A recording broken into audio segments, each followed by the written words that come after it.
আসসালামু আলাইকুম। ব্যাটারি হুজুর কট খাইয়ে গেছে। লাল স্বাধীনতা করে 24-এ যারা স্বাধীন করছে বাংলাদেশ, বড় বড় কথা বলছে।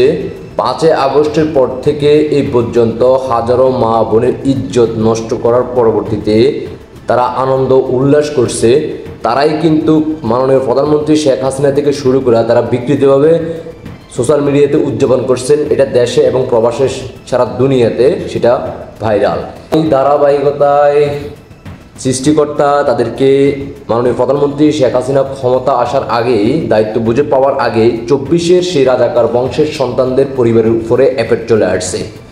যাদেরকে নিয়ে আন্দোলন করছে, যাদেরকে নিয়ে রাজপথে তারা জুলাই আন্দোলনের সময় মাননীয় প্রধানমন্ত্রী শেখ হাসিনাকে বাধ্য করছে দেশ ত্যাগ করার জন্য, এবং তারাই কিন্তু বিভিন্ন আমাদের মা বোনদেরকে রাজপথে জনসম্মুখে নির্যাতন করছে। তো ব্যাটারি হুজুর কি বলে একটু শোনেন, আর ইনকলাব জিন্দাবাদ হিসেবে নিজেকে একটু মনে শান্তি ফিরে আসলো, শুনতে থাকুন। আমি বাস্তবে কি বলবো, আমি এক ধরনের মেন্টালি ট্রমা। কি বলতেছে এটা? 5 আগস্টের পরে আমার কথা শোনার পরে আমার পরিবারের কারোর সাথে আমার থানায় এটা সম্ভব? আমি বিশ্বাস করবেন কিনা সাংবাদিক ভাই এবং বন্ধুগণ, আপনাদেরকে বলি, আমি এখনো পর্যন্ত বিষয়টা আসলে কি হয়ে গেল, এটা কি সম্ভব যে আমার থানায় কিছু ছেলে পেলে এই ধরনের কাজ করে ফেললো আমার পরিচয় পাওয়ার পরেও? আমি রাজশাহী নওগাঁ জেলায় প্রোগ্রামে ছিলাম। তো রাত্র প্রায় 1টা-1:30টার দিকে আমার কাছে একটা ফোন যায় আমার বাড়ি থেকে। তো আমি আসলে ফোনটা পেয়ে একেবারে হতভম্ব, এটা কি ধরনের কথা বলতেছে। আমার এক চাচাতো ভাই, এই যে ওনার মেয়ে বিয়ে হয়েছে, মোহাম্মদপুরে থাকে, জামাই ওখানে আছে। ওনারই আরেক ভাই, আমাদেরই বড় ভাই, উনি বয়সে প্রায় 50 বছর বয়স, মুরব্বী মানুষ। তো উনি নিজে ড্রাইভার, গাড়ির একটা গাড়িতে করে, প্রাইভেট গাড়িতে করে ঢাকায় নিয়ে যাচ্ছে মেয়েটাকে। তো নেত্রকোনা জেলার পূর্বদলা থানার শ্যামগঞ্জের কাছাকাছি বা শ্যামগঞ্জ বাজারে একদল ছেলে পেলে প্রায় 15-20 জনের, পল্লব ছাত্রদলের সভাপতি পল্লবের নেতৃত্বে, আহ্বায়ক ছাত্রদলের, তার নেতৃত্বে 15-20 জন গাড়িটাকে আটকায় রাত্র প্রায় 12:30টার দিকে। আটকে গাড়িটাকে সেখানে থামায়, এবং যেহেতু পিছনের সিটে কেউ নাই, মেয়েটা শুয়ে আছে বাস্তি, সামনের সিটে চাচা চালাচ্ছে, পিছনের সিট থেকে মেয়েটাকে টেনে হিচড়ে বাহির করে। এমনকি আপনার মেয়েটাকে জোর করে বের করে, মেয়েটা কান্নাকাটি করে, চিৎকার করে। তারপরে একজন ড্রাইভার কিন্তু স্বাভাবিকভাবে গাড়িটা করে স্টিয়ারিংটা রেখে দৌড়াইতে সময় লাগে। তো উনি দৌড়াইয়া যান পিছনে, তখন উনাকেও আঘাত করে, ওই পল্লব এবং তার দলবল উনাকেও আঘাত করে, সত্তর ভাইকে, এবং আঘাত করে উনাকে সরাইয়া দেয়। প্রায় 1-2 ঘন্টা মেয়েটাকে কোথায় জানি রাখে। এর পরবর্তীতে ওই মেয়েটাকে তারা শ্যামগঞ্জের যে পুলিশ ফাঁড়ি আছে, ওই ফাঁড়িতে দিয়ে আসে, এবং সেখানে আমাদের এটা কৃতজ্ঞতা যতটুকু যে করেছে তাকে বলতে হয়।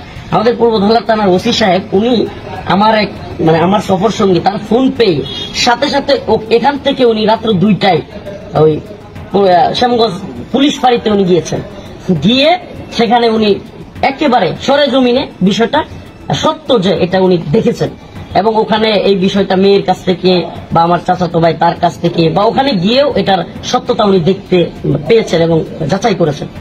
কিন্তু পল্লব ওসি সাহেবের সামনে তার দলবল সহ আমার ভাইদেরকে হুমকি দেওয়া, এবং মেয়েটা যখন বলছে যে উনি করছে, তখন তাকে হুমকি দেওয়া। আমার যারা ওখানে ছিল, আমার পরিবারের বা আমার চাচাতো ভাই, এরা বললো ওদেরকে দেখে কিছুটা মাদকাসক্ত মনে হয়েছে। বাস্তবতা হলো, এবং এগুলো একটা মেয়েটাকে থাপ্পড় দিয়ে আপনার কানের দুলটা ফেলে দিচ্ছে। মেয়েটাকে একটা থাপ্পড় দিয়েছে, কানের দুলটা ফেলে দিচ্ছে, দীর্ঘ সময় কানা হেসরা করছে না। তখন আমি ফোন দিছি ওসি সাহেবকে ওই জায়গায়, আমার ফোনে রাখা অবস্থায় সে হুমকি ধুমকি দিচ্ছে, এমনকি এখান থেকে যেতে পারবি না তোরা। বাস্তবতা হলো যে আমার যারা এখানে আছে, আমার চাচাতো ভাই, এরা পর্যন্ত গাবড়ে গেছে। আমি বাস্তবে কি বলবো, আমি এক ধরনের মেন্টালি ট্রমা। কি বলতেছে এটা? 5 আগস্টের পরে আমার কথা শোনার পরে আমার পরিবারের কারোর সাথে আমার থানায় এটা সম্ভব?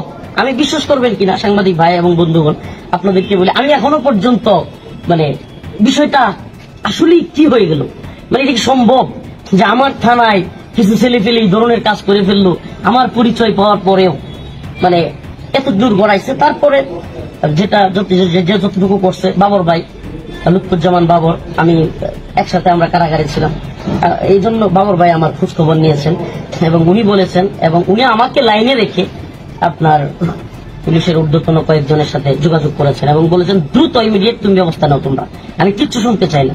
এবং পরবর্তীতে ছাত্রদলের সভাপতি রাকিব ভাই উনিও ফোন দিয়েছেন। ফোন দেওয়ার পরে উনি আমার কাছ থেকে জানার পরে তৎক্ষণাৎ এই পল্লবকে সভাপতি পদ থেকে, পূর্বদলার আহ্বায়কের পদ থেকে তাকে বরখাস্ত বহিষ্কার করেছেন। তো এখন আপাতত বিষয়টা এতটুকুই, আমরা এখন থানায় আসছি, বাকি পরবর্তীতে আপনাদেরকে কি হয় না হয় আমরা জানাবো ইনশাআল্লাহ। এবং অভিযোগটা এখন আপাতত আমরা যেহেতু আসছি, থানায় যেহেতু আসছি, অতএব আপনারা তো বুঝতেই পারতেছেন, বাকি বিষয়গুলো বলতে চাচ্ছি না, কারণ পরবর্তীতে আপনারা জানতে পারবেন। একটা কথা বলি, ব্যক্তির দায় সবার উপরে চাপায় দেওয়া যায় না, এটা কথা মনে রাখবেন। আমি নিজে আপনাদেরকে জানাই 4ই আগস্ট, এটা আপনারা যারা সাংবাদিক আছেন জানার কথা, শ্যামগঞ্জে ছাত্রলীগের পোলাপানের সাথে এই পোলাপানগুলো, শহীদ চেয়ারম্যান এবং এই পোলাপানগুলোর নিয়ে আমি আন্দোলন করছি। এই যে যাদের নাম বলতেছি আজকে, নীরব, পল্লব কিংবা এই যে স্বাধীন, এদের শহীদ চেয়ারম্যান, তাদের সাথে, এটা আপনারা সাংবাদিক যারা সবাই জানেন।